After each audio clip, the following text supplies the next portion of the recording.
Hello, good afternoon, and welcome to the Midday News on 3FM 92.7. My name is Beatrice Adu. The news is also live on Kazmi 107.1 FM and across the world at 3news.com. Coming up in the next 30 minutes.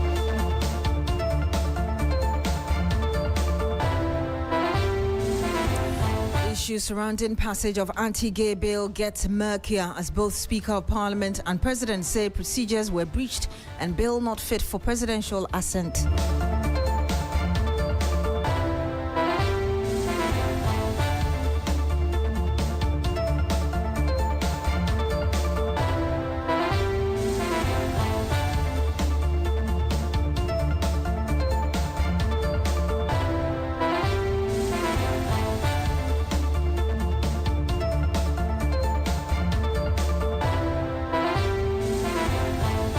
Also, Peki crash claims 15 lives will be alive in that area to bring you the latest and what caused the accident.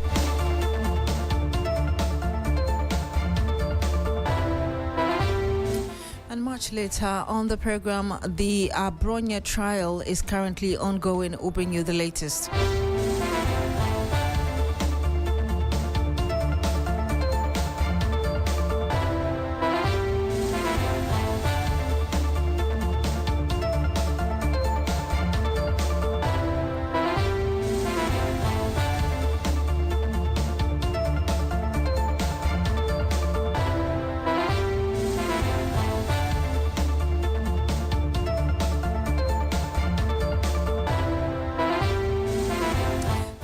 For joining us on the program this afternoon. Now, the controversy surrounding the Human Sexual Rights and Family Values Bill appears far from over.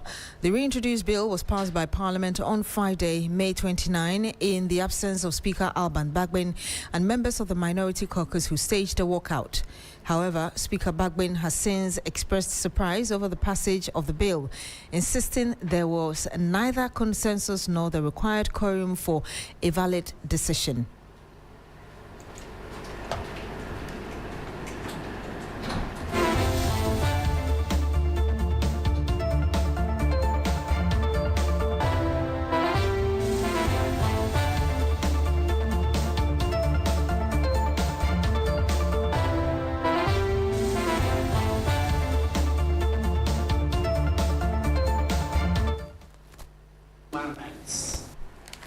You know the copious instruments and laws on human rights. All over, we have to go through all, from the UN Charter to the African People's Rights and what, all, we have to go through all. Then we have also our development partners who have a lot of contributions to make, while the United Nations coming in with proposals, some memo and everything. We as Ghanaians also have to dig deeper into our cultures, our customs, our values before we came out with what was passed on Friday. And in fact, when it was passed on Friday, it was even a surprise to me. Because I knew that we were going to start the consideration of the bill. And that was the instructions I left before I went to attend to other activities. It was Friday, and members wanted to go home early to their constituencies, the one we're going to see today. And so I knew they wouldn't have completed. But all of a sudden, I read about this passage.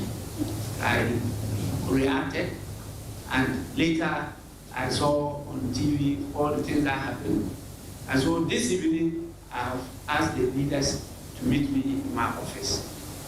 So they'll be here for us to go through it. This is such a critical bill that we believe there must be consensus. But it's not about passing bill. It's about implementing it and making sure that it benefits the people. And you heard the Speaker of Parliament, Alban Bagbin. Well, President John Mahama has also raised concerns, indicating that he cannot assent to the bill in its current form due to procedural issues. Parliament has been considering it, and It was supposed to have been passed last week. There have been a few issues raised. One, that there wasn't quorum when it was passed. That's an issue that has come up. And then two, there were some procedural lapses in terms of its passage. I just got some communication that the Speaker was reading a statement to address the issue of the lapses in the passage of the bill. And so, like I said, when I was the opposition leader, the President has a number of options in this matter. It must come for assent, and so once the President gets it, you go through it because you are not part of the discussion in Parliament. And so the legal representative, the legal counsel in the Presidency and the Attorney General would sit on it because it was a private member's motion. Right. This was not a government bill. And so we'll look at it and make sure that everything is in order before the President is advised to assent. The President has another option if there are some things that he thinks are a problem. He can refer to the Council of State for advice. The Council of State is an advisory body to the President, and so they will take a look at it, and then they will advise the President. And if there are issues, substantial issues that are raised, the President would return the bill to Parliament, indicating exactly what the issues are. And so there's still quite a while to go before that bill becomes law. Thank you. And you had President John Mahama in that conversation at Chatham House. I'm joined by former Member of Parliament for Tamale Central. He's also a lawyer, Inusa Hussaini. Good afternoon to you, sir. Thank you very much for joining us. Good afternoon. Thank you for having me. I'm also joined as well by lawyer Alexander Aban. Good afternoon to you as well. Thank you for joining us. Okay, it looks like Lawyer Aban's line is not working. But Mr. Hussaini, what's your understanding of what's going on after the passage of this bill? Well, so let's try to separate it. I think that the concerns of Speaker Bagban are concerns that are within the ambit of Parliament. Okay. As the presiding officer of Parliament, I think that his objection or his concern has been largely the flouting of the directives that he had given. But that doesn't mean that the processes of lawmaking have been breached. So you disagree with the Speaker? No. I'm just saying that the directive, I don't disagree with the Speaker. The Speaker says, I gave directives. I thought that the matter of the passage of the bill must end at the consideration stage in my absence. But beyond the directive, he also raised an issue of quorum. No, the quorum is a different matter. Quorum is a different matter. What's your thoughts on, beyond the directive, his stance that there was an issue of quorum? Because, mind you, the minority staged the walkout. No, so if the minority walked out and never raised a quorum, I think that's a different matter. And we've argued this several times.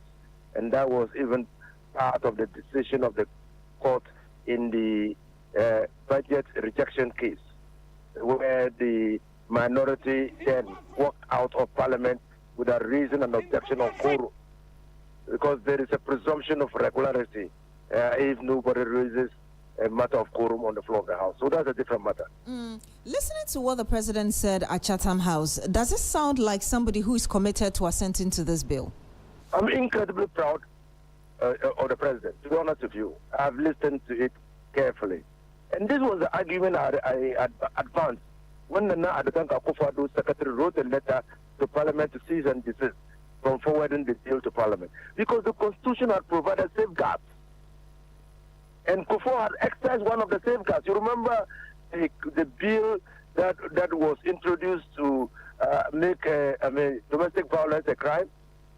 And that bill included what was then called marital rape, and Kufuor objected to it. He used the constitutional process to make his objection known. He forwarded the bill then to the Council of State then and told them that he had serious objections to the inclusion of a clause that criminalized marital rape. And the Council of State agreed with him and then returned the bill to Parliament for further consideration. It's a constitutional provision. And I had said that Nana Akufo-Addo could simply use the constitutional provisions that granted him opportunity to object to the inclusion of certain provisions bill. Because then a cure to your objection in the Constitution. So that's why I'm incredibly proud of the President. He just said that, look, so I'm not part of Parliament. So there are issues that are coming out. Those issues seem to touch and concern some processes in Parliament. But in any case, because this was a private member's bill, the executive was not part of it. So when the bill comes before me for assent, I have to, as my Attorney General, look at the bill again and see whether the bill conforms to our Constitution and what we stand for as a people. If I have any objection, I will refer him to the Council of State for advice. That is what the Constitution says. That's what the Constitution says. I want you to hold on, Mr. Fuseni. Let me get the thought of a lawyer, Alexander Aban. If you can hear us, thank you very much for joining us. Where do you stand on the issues raised? You're welcome, B. Let me first state that as a matter of law, the President was right when he said that he has options to exercise, because constitutionally, that's what it is. He either assents it, or if he's not going to do that within 14 days, he must report to Parliament. Hello, Lawyer Aban. I'll be grateful if you could reposition yourself. We're losing you. The line is not so clear. I'll come back to you, but let me get the final thought of Mr. Fuseni. Really, is there any way forward on this? Yeah, the way forward is simple. The Parliament is seen to have concluded the passage of the bill.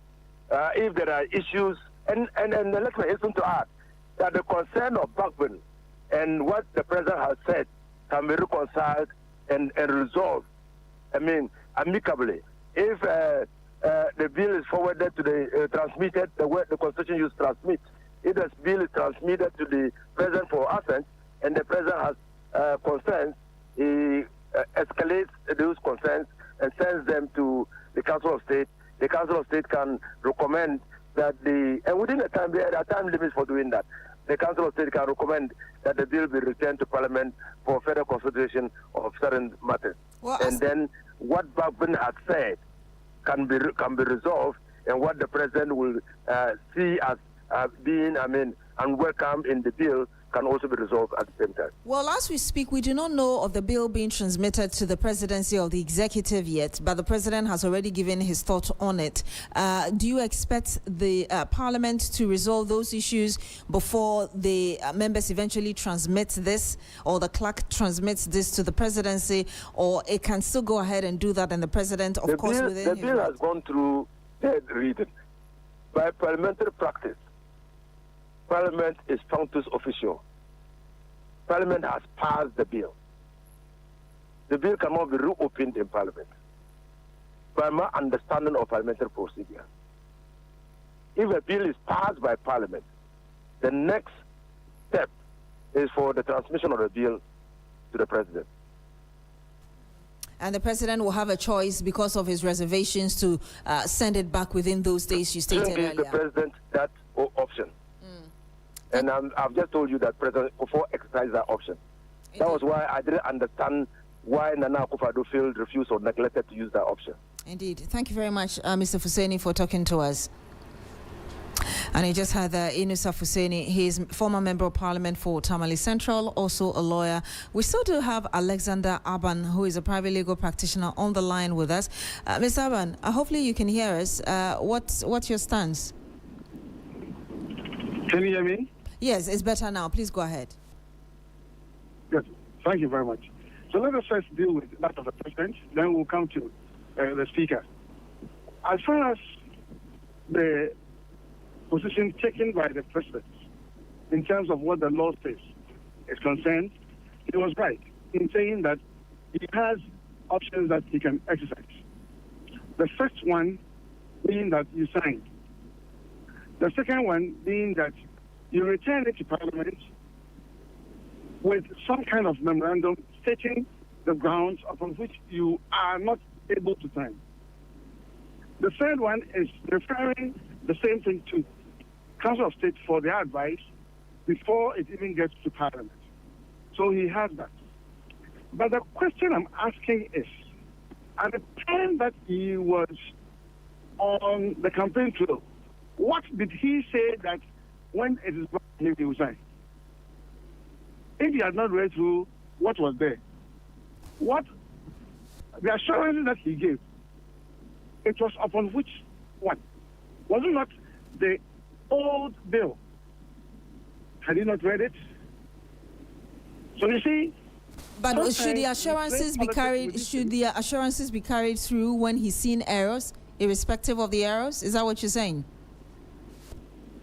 No, I don't think it's about typos or typographical errors or grammatical errors. Well, he's talking about procedure and quorum, which is also the same matter that the Speaker himself raised. So if he is talking about quorum, he himself, thankfully, he said he was not in Parliament because he's not a member of Parliament. So at what time is anybody raising issues of quorum? Is it at the time of the walkout?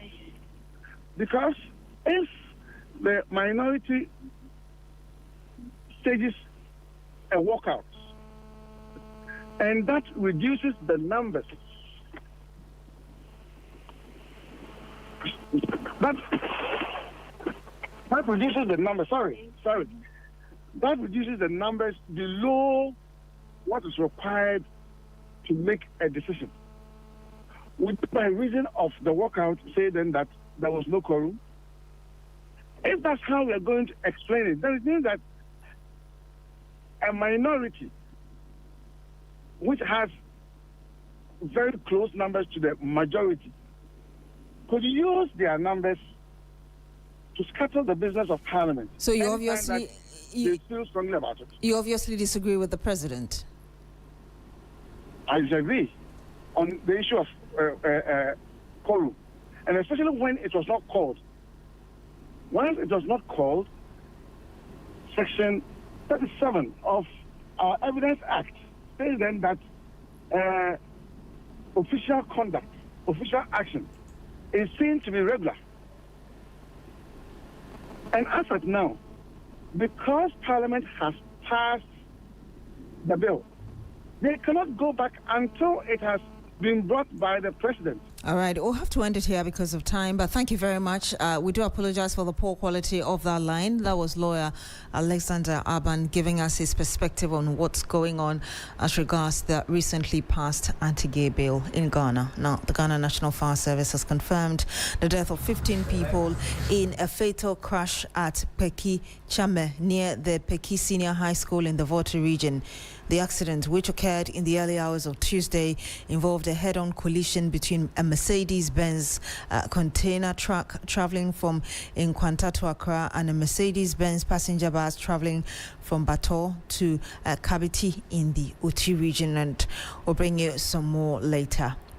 Now, lawyers of NPP Bono Regional Chairman Kwame Bafo, popularly known as Abronye, are seeking a variation of bail conditions for their client. Abronye is on a 100,000 Ghana cedi bail with two sureties to be justified. He's also to deposit his travel document with the court registrar and report to the police CID every fortnight. He's facing charges of offensive conduct conducive to the breach of peace and publication of false news over alleged derogatory remarks against the circuit court judge. Earlier, the presiding judge at the circuit court cautioned counsel for Abronye raised objections to court proceedings, which they noted were incomplete. Let's speak to our correspondent, Noble Crosby-Annan, and Lord Eduasare is rather joining us on the phone. Lord, what can you tell us? Right, Beatrice. So let's start from the circuit court, where earlier lawyers of Abronye, they told the court that the last time they were in court, they realized that the development or incident that happened in court was not what was given to them when they applied for the proceedings. Now, they raised some objections to what they described as incomplete court proceedings. So, for example, they indicated that in the judge's ruling, he had indicated that Abronya be remanded into prison custody before eventually changing it to BNI custody until the final determination of the matter. Now, this was the case of the lawyers. But when the proceedings were served to them, the order or the ruling was that he should be remanded into BNI custody for 2 weeks, which is till the next agenda date.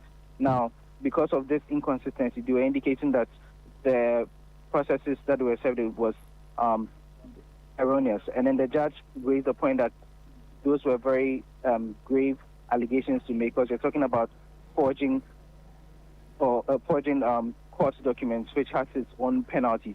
Now, eventually, when the court proceedings was read, it turned out that the court had actually ruled that Abronya be remanded into BNI custody until the next agenda date, meaning he was to be remanded for 2 weeks.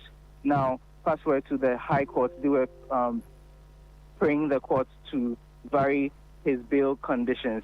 Now, the bail conditions involved 100,000 CDs with 2 sureties, reports to the police EID every fortnight, and then deposit his passports and other travel documents. Now, we gather that he's seeking for the courts to vary the aspects, which is asking him to deposit his passport and other travel documents, because he seeks to travel and to get medical attention, among other things.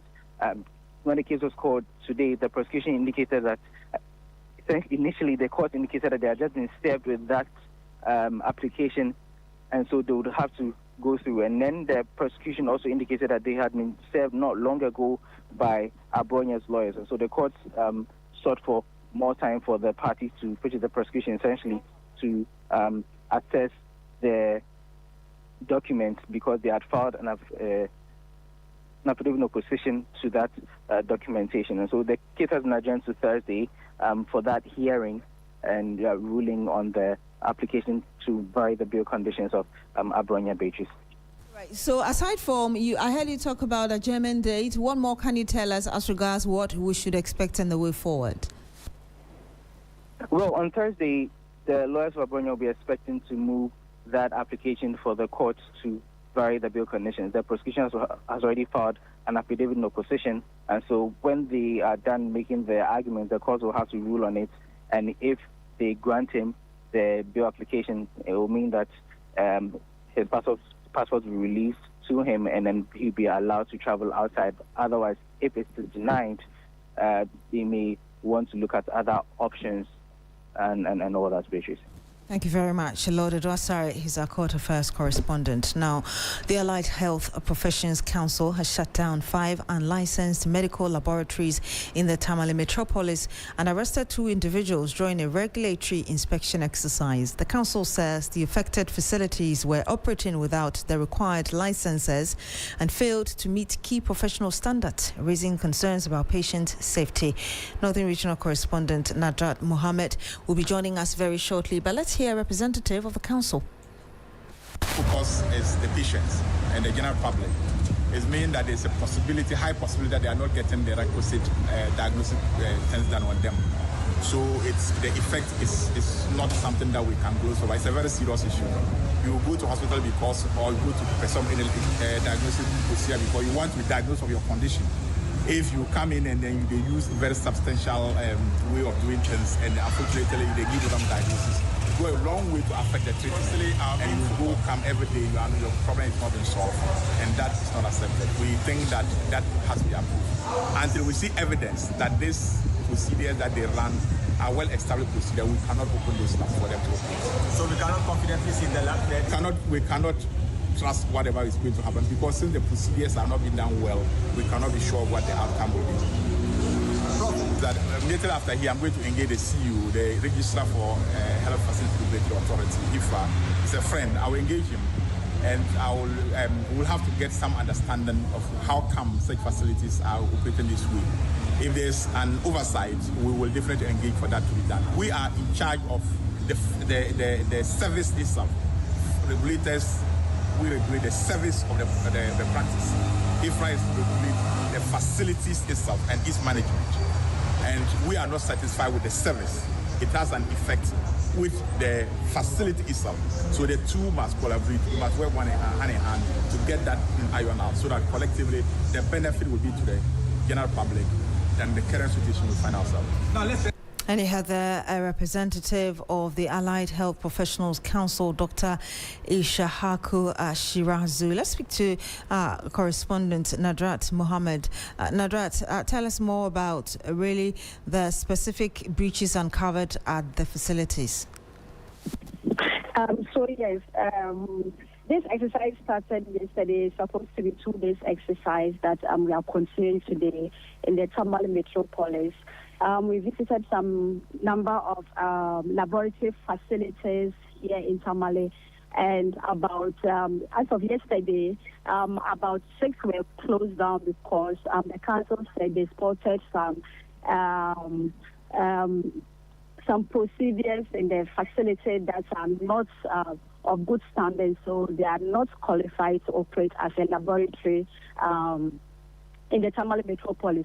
So that was some of the things they spotted, and also some other people were identified as they didn't have the required skills, or let me say the licenses to operate as lab technicians in this facility. So yes, some two arrests were made yesterday because they did not have the license, but yes, they were operating as lab technicians in this facility.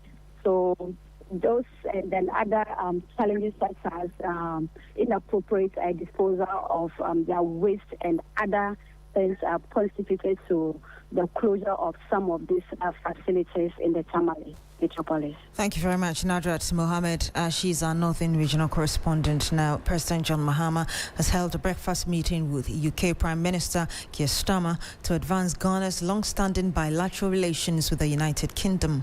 The closed-door deliberations focused on trade and investment, coming barely a day after both countries signed a growth partnership agreement on the sidelines of the Ghana-UK Investment Summit. Ghana is seeking to attract private investments into the country, enable easier trade for Ghanaian businesses, drive industrial growth and deliver world-class education. And my colleague Christian Yale is actually with the president, who will be bringing you more updates from him later.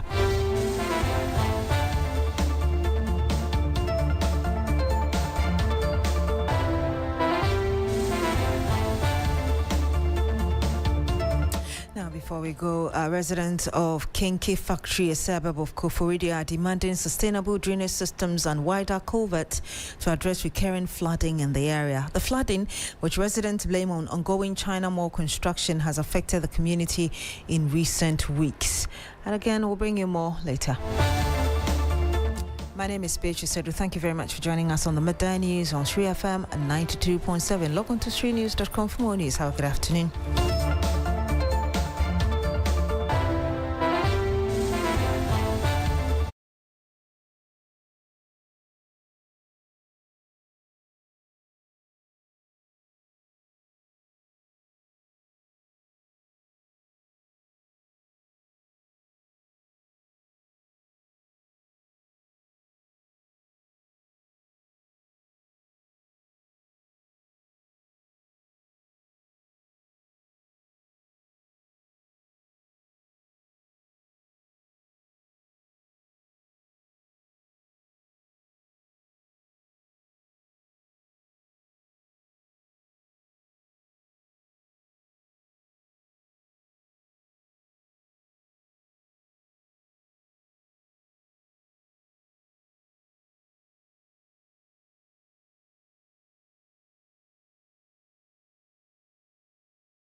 Hello there, good afternoon. Welcome to Business Daily on 3FM 92.7. Coming up, Bank of Ghana warns public against forex hoarding following cedi's 40% gain against the US dollar. Soon found themselves on the wrong side of the trade, unwinding at a loss. The fundamentals of this economy do not reward speculation. Meanwhile, Bank of Ghana Governor urges channeling of $8 billion annual remittances into productive investment. When they come through, it helps to stabilize the cedi. Last year, remittance inflows got as high as nearly $8 billion US. That was about half the entire amount we got from foreign direct investment last year. Plus, as prices at the pumps hike, Chamber of Petroleum Consumers Ghana COPEC says trend likely to continue even after Iran-Israel-US tensions ease. Chances of the world stock levels getting back to the pre-February 28 era is not going to be immediate. It could take 3 months in the minimum. I am Michael Lobodu. Details of these and many other stories lined up for you. Do stay tuned.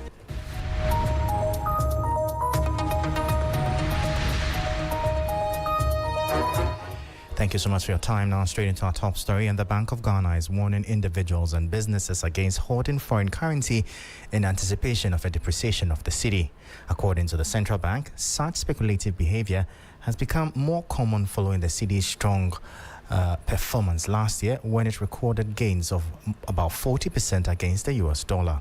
Speaking at the Money Summit organized by the Business and Financial Times, Second Deputy Governor Matilda Adu cautioned market participants against engaging in forex speculation, stressing that the Bank of Ghana remains committed to maintaining exchange rate stability and preserving confidence in the local currency. For those of you who have followed the Ghana Gold Reserve Accumulation Program that we call GANRAP, towards a medium-term target of 15 months of import cover. These buffers, we believe, will help the economy absorb shocks without panic. And so far, I'm happy to say that they have served us well. The cedi has stayed largely resilient, even though we've seen some dips. But a stable currency is built on as much behavior as is built on buffers. And at this point, I want to speak directly to the markets, the economic actors. We all saw the lessons plainly last year. Those who bet against the cedi and hoarded foreign currency soon found themselves on the wrong side of the trade, unwinding at a loss. The fundamentals of this economy do not reward speculation. The Second Deputy Governor further urged financial institutions to work to establish products tailored for the diaspora as government makes effort to attract more foreign direct investment.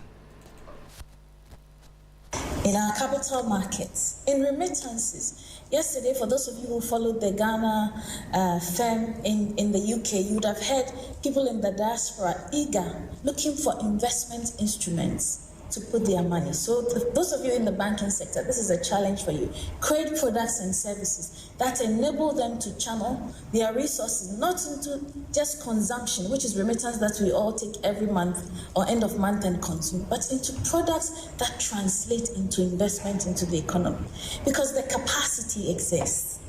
This morning I had conversations about guarantees. Again, our colleague from Fidelity talked about that. I'm sure you're familiar with the guarantee system through Development Bank. We're working on improving that, making sure that on-lending is made available also, again, to reach the SME and small sectors of the economy.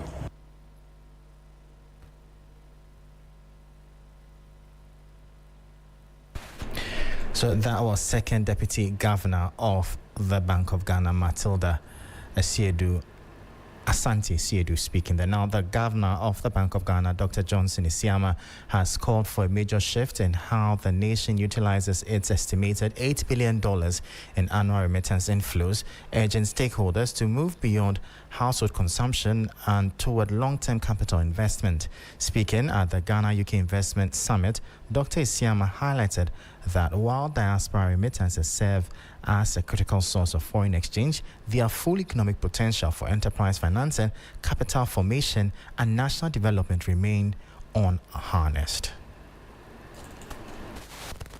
Some of the companies located here who take your remittances, instead of paying the pounds into the nostro accounts of a Ghanaian bank so that it enters our system, they rather arrange for somebody to give you the cedis in Ghana instantly. Yeah. But then the pound sterling or the dollars here, they keep it aside. So they turn themselves into FX dealers, whereas they are not licensed to do so. When they do that, the monies they take from you is not made available for us to use. So banks can, for example, use it to finance LCs, pay for imports and the likes. And so when we got in, we had to put in measures to compel all these people to pay in those flows so that the inflows come through. Because when they come through, it helps to stabilize the cedi. No wonder last year remittance inflows got as high as nearly $8 billion. That was about half the entire amount we got from foreign direct investment last year. And so for us at the central bank, we decided to look at our diaspora differently. These are part of the investors we are looking for. It's not just a foreign investor, but the diaspora population. So that was Governor of the Bank of Ghana, Dr. Johnson Isiama, there at the Ghana-UK Investment Summit. We're still on the central bank. The Bank of Ghana has firmly debunked recent media reports alleging that it is planning to sell its newly constructed $260 million headquarters. In an official press release issued on Tuesday, the central bank categorically labeled the claim as false and misleading, reassuring the public that the facility remains a core asset of its future operations. This report has the details.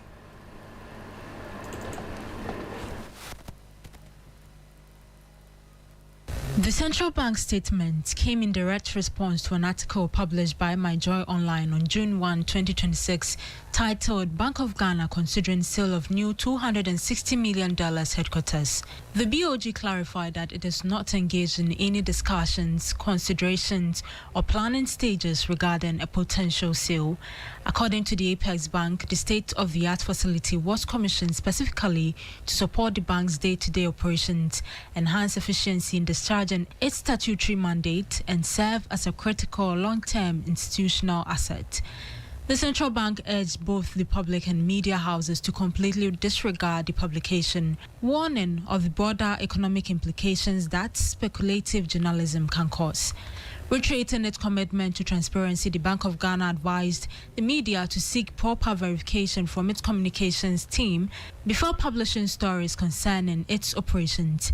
The BOG reminded stakeholders that all authentic updates will only be shared through its official channels, including its verified social media handles, the official website, and signed statement from the bank's secretary. And that was a 3 Business News Desk report. Before we leave you, consumers hoping for rapid relief at the local pumps following a potential de-escalation of the geopolitical tensions between Iran and Israel, U.S. are likely to be disappointed. The Executive Secretary of the Chamber of Petroleum Consumers Ghana, COPEC, Duncan Amwa, has warned that the current upward trajectory of domestic fuel prices is poised to persist regardless of shifting dynamics in the Middle East as global supply chains have been disrupted. In the event that you even have crude coming in because the Strait of Hormuz, there's a cessation in hostility on the straits, chances of, the world stock levels getting back to the pre-February 28 era is not going to be immediate. It could take 3 months in the minimum, according to some reports that we have chanced upon, should the U.S. and Iran come to a deal today. And that was Duncan Ahmad, the Executive Secretary of the Chamber of Petroleum Consumers Ghana, COPEC, bringing an end to today's edition of Business Daily here on 3FM 92.7. For more stories, please check out our website at 3news.com/business. I am Michael Obodu. Thank you for tuning in. As always, please stay safe. Up next is Urban Blend, and Black Rasta is on standby. Do stay tuned.